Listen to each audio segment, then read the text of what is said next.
Multi-purpose river valley projects. It is a scientific management of water resources in our country. Construction of dam across rivers is aimed at many purposes.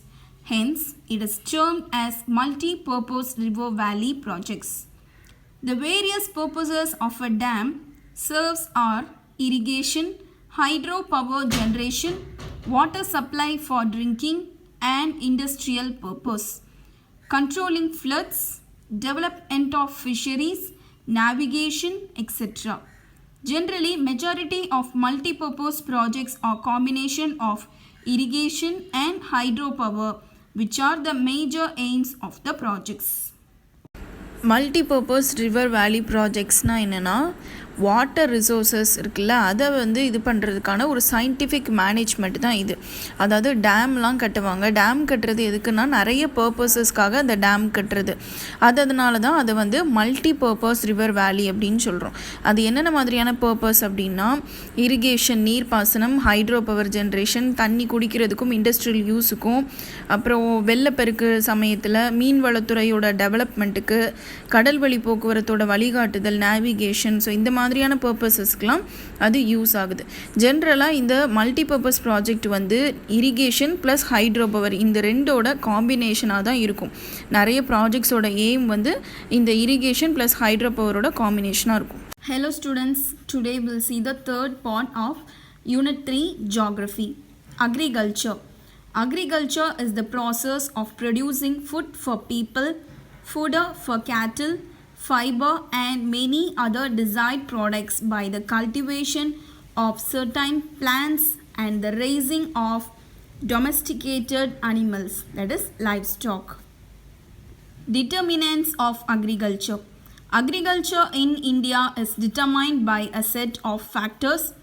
Some of the important factors are physical factors, that is relief, climate and soil. Institutional factors, size of farm holdings, land tenure and land reforms. Infrastructural factors, irrigation, power, transport, credit, market, insurance and storage facilities. Technological factors, high yielding varieties of seeds, chemical fertilizers, insecticides and machinery. Agriculture அதாவது விவசாயம்னா என்ன? Producing food for people. So அது கூடயே வேறு என்னென்ன ஒர்க்கும் பண்ணுறாங்க அப்படின்னா ஆடு மாடு வளர்க்குறது, ஸோ அதை வீட்டில் வச்சு வளர்க்குறது, அதுக்கான சாப்பாடு, இது எல்லாமே விவசாயத்தில் தான் அடங்கும். இந்த அக்ரிகல்ச்சர் விவசாயம்ங்கிறது எதை டிட்டர்மைன் பண்ணி இருக்குன்னா அதுக்கு ஒரு சில ஃபேக்டர்ஸ் சொல்கிறாங்க. அது என்னென்ன ஃபேக்டர்ஸ்னால் physical factors, institutional factors, infrastructural factors, technological factors. முதல்ல ஃபிசிக்கல் ஃபேக்டர்ஸ். ஸோ அதில் என்னென்ன காரணிகள்லாம் இருக்குன்னா ரிலீஃப், கிளைமேட், சாயில், அதாவது ஒரு நிலத்தோட அமைப்பு, அதில் இருக்கிற மண், அதில் நம்மளுக்கு பார்க்குற கிளைமேட்.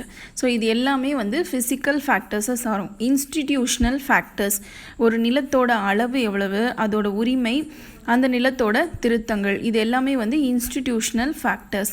இன்ஃப்ராஸ்ட்ரக்சரல் ஃபேக்டர்ஸ், அதாவது நீர்ப்பாசனம், அந்த நிலத்துக்கு தேவையான டிரான்ஸ்போர்ட்டு, அதுக்கு மார்க்கெட், இன்சூரன்ஸ், ஸ்டோரேஜ், இது எல்லாமே இன்ஃப்ராஸ்ட்ரக்சரில் வரும். டெக்னாலஜிக்கல் அப்படின்னா ஹை இது கொடுக்குற சீட்ஸ், அதாவது உயர்தர விளைச்சல் கொடுக்கக்கூடிய சீட்ஸு, கெமிக்கல் ஃபர்டிலைசர், பூச்சிக்கொல்லிகள், மருந்துகள், இது எல்லாமே டெக்னாலஜிக்கல் ஃபேக்டர்ஸில் வரும். ஃபார்மிங்கை பொறுத்தவரையில் இதில் 6 டைப்ஸ் இருக்குது. So first subsistence farming, shifting agriculture, intensive farming, dry farming, mixed farming, last terrace farming. Types of farming. Subsistence farming. A considerable proportion of farmers in the country practice subsistence farming.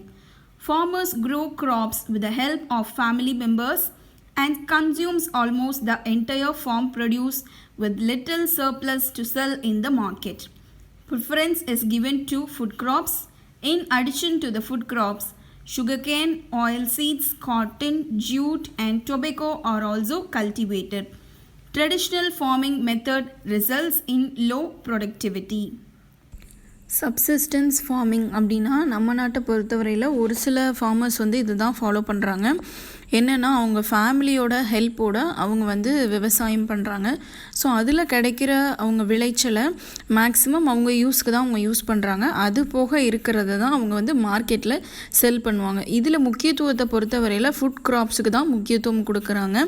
இந்த food கிராப்ஸோடையே sugar cane, cotton, jute, tobacco அது எல்லாமே அவங்க அது கூட cultivate பண்ணுறாங்க.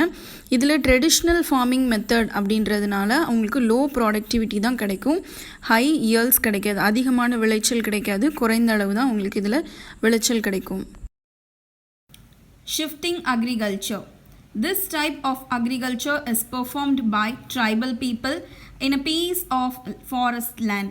After clearing the trees through felling and burning the trunks and branches, once the land is cleared, crops are grown for 2 or 3 years and the land will get abandoned as the fertility of the soil decreases.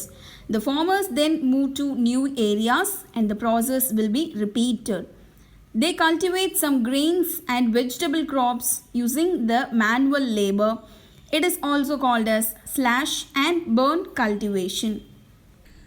Shifting cultivation. So இதை வந்து பழங்குடி மக்கள் இருக்காங்கள்ல அவங்க தான் இந்த விவசாயம் பண்ணுவாங்க. இப்போ ஒரு காடு இருக்குது அப்படின்னா அந்த காட்டில் ஒரு குறிப்பிட்ட இடத்த தேர்ந்தெடுத்துப்பாங்க. அப்போ அங்கே விவசாயம் பண்ணணுன்னா முதல்ல அதில் இருக்கிற ட்ரீஸு, பிரான்ச்சஸ் எல்லாத்தையுமே ஒன்று அவங்க கட் பண்ணணும், இல்லைனா எரிக்கணும். ஸோ இது ரெண்டில் ஏதோ ஒன்று பண்ணி அந்த இடத்த கிளியர் பண்ணுவாங்க. ஒன்ஸ் அந்த இடம் வந்து கிளியர் ஆன பிறகு அதில் விவசாயம் பண்ண ஆரம்பிப்பாங்க. அது வந்து ஒரு 2-3 வருஷத்துக்கு அப்படியே கண்டினியூ பண்ணுவாங்க. அதுக்கப்புறம் என்ன ஆகும், அந்த மண்ணோட வளம் வந்து கொஞ்சம் கொஞ்சமாக குறைய ஆரம்பிக்கும். குறைஞ்சதுக்கப்புறம் அந்த பிளேஸ்லேருந்து இன்னொரு பிளேஸ்க்கு போயிடுவாங்க. மறுபடியும் இதெல்லாம் ஃபஸ்ட்லேருந்து ஸ்டார்ட் பண்ணுவாங்க. ஸோ இதை தான் ஷிஃப்டிங் அக்ரிகல்ச்சர்னு சொல்கிறோம். இதுக்கு இன்னொரு பேர் என்னென்னா ஸ்லாஷ் அண்ட் பேர்ன்ட் அக்ரிகல்ச்சர் அப்படின்னு சொல்லுவாங்க. அதாவது ஸ்லாஷ் அப்படின்னா வெட்டுறது, கட் பண்ணுறதுன்னு அர்த்தம். பேர்ன்ட்னா எரிக்கிறது, கட் பண்ணி பேர்ன் பண்ணி பண்ணுற விவசாயம், அதுதான் ஷிஃப்டிங் அக்ரிகல்ச்சர், இல்லைனா ஸ்லாஷ் அண்ட் பேர்ன் அக்ரிகல்ச்சர்னு சொல்கிறோம். Intensive farming. Intensive farming is an agricultural intensification and mechanization system that aims to maximize yields from available land through various means, such as heavy use of pesticides and chemical fertilizers. Intensive ஃபார்மிங்கோட motive என்னென்னா விளைச்சலை அதிகப்படுத்துறது. So விளைச்சலை அதிகப்படுத்தணும்னா அவங்க traditional methods ஏதாவது follow பண்ணாங்கன்னா அதிக விளைச்சல் கிடைக்காது. ஸோ அதுக்காக அவங்க பெஸ்டிசைட்ஸ், கெமிக்கல் ஃபர்டிலைசர்ஸ், அதாவது பூச்சிக்கொல்லிகள், அந்த மாதிரியான மருந்துகளை வந்து அவங்க பயன்படுத்துகிறாங்க. அப்போ தான் அவங்களுக்கு விளைச்சல் அதிகமாக கிடைக்கும். ஸோ விளைச்சல் அதிகமாக கிடைக்கிறது அவங்களோட மெயின் மோட்டிவ்ன்றதுனால இந்த மாதிரியான மெத்தட்ஸ் யூஸ் பண்ணுறாங்க. Dry farming. This type of farming is practiced in arid areas where irrigation facilities are lacking. Crops cultivated in these areas can withstand dry conditions. The crops grown generally with the help of irrigation are also grown under dry farming. In such circumstances, the yields are generally low.